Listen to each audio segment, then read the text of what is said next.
Israel நாட்டு தொழில்நுட்பத்துடன் கோவையில் மண்ணில்லா விவசாயத்தை துவக்கியுள்ளார் இளம் விவசாயி நாகேந்திரன்.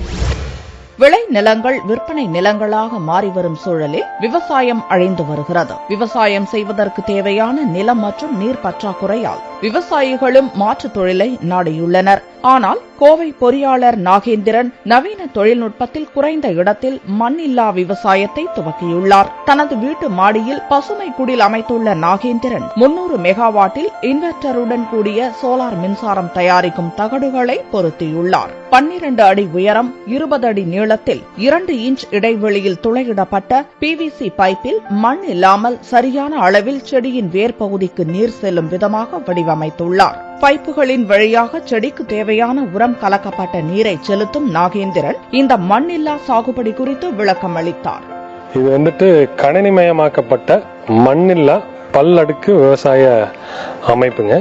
இதோட கெப்பாசிட்டி என்ன அப்படின்னு கேட்டீங்கன்னா, வெறும் 500 சதுரடியில நம்ம 1000 செடிகளை வைக்க முடியுது. இந்த இடத்துல எங்களால 500 சதுரடியில 1000 செடி வைக்கிறோம். 1000 செடினா ஒரு சின்ன எக்ஸாம்பிள் என்ன அப்படின்னு பாத்தீங்கன்னா, இந்த தக்காளி செடி எடுத்துட்டீங்கன்னா வழக்கமா விவசாயிகள் ஒரு ஏக்கராக்கு 5000 செடி வைப்பாங்க.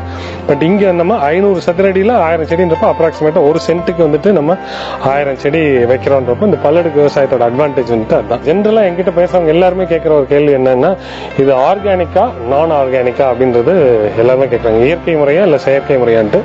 இந்த சிஸ்டம் அப்படின்னு எடுத்துட்டீங்கன்னா இது ஆர்கானிக்கும் சார்ந்தது இல்லை, இன்ஆர்கானிக்கும் சார்ந்தது இல்லை.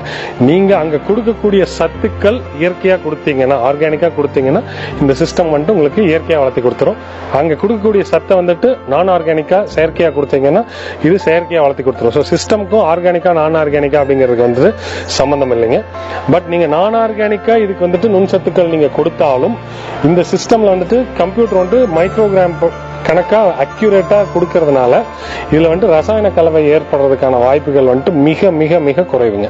முழுவதும் கணினி முறையில் செய்யப்படும் இந்த சாகுபடி முறையில் நீரின் பயன்பாடு குறைவாக உள்ளதாகவும், வறண்ட நிலங்களில் கூட லாரி நீரை பயன்படுத்தி விவசாயம் செய்யலாம் என்றும் நாகேந்திரன் தெரிவித்தார். 90% மினிமம் நீர் தேவை குறையுதுங்க. இங்க 1000 செடிக்கு நாம 25 பக்கெட் தண்ணி ஒரு நாளைக்கு இருந்தா போதுங்க.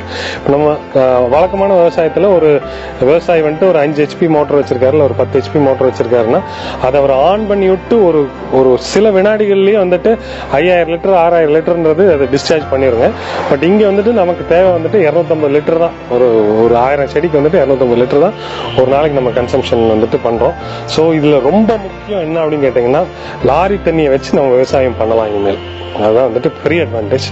அப்புறம் இந்த லாரி தண்ணி வச்சு விவசாயம் பண்ணலாம் அப்படிங்கிற ஒரு அட்வான்டேஜ் இருக்கிறப்ப என்னன்னா, இந்த சிஸ்டம்ஸை நீங்க வேஸ்ட் லேண்ட்ல இன்ஸ்டால் பண்ணலாம். அதுதான் அதோட பெரிய அட்வான்டேஜ் அதுதான். ஸோ எங்க நீங்க ரொம்ப காஞ்ச பூமி, இப்ப நம்ம ஹைவேல எல்லாம் போகும்போது அப்படியே கல்லா கிடக்கக்கூடிய பாறை நிலம் கிடைச்சா கூட நம்ம இந்த சிஸ்டம்ஸ் அங்க இன்ஸ்டால் பண்ணிட்டு ஒரு 5000 லிட்டர் டேங்கை போட்டு ஒரு லாரியில கொண்டு தண்ணி ஊத்துனீங்கன்னா தாராளமா அழகா இதே அளவுக்கு பசுமையா நம்ம விவசாயம் பண்ணி எடுக்கலாம்.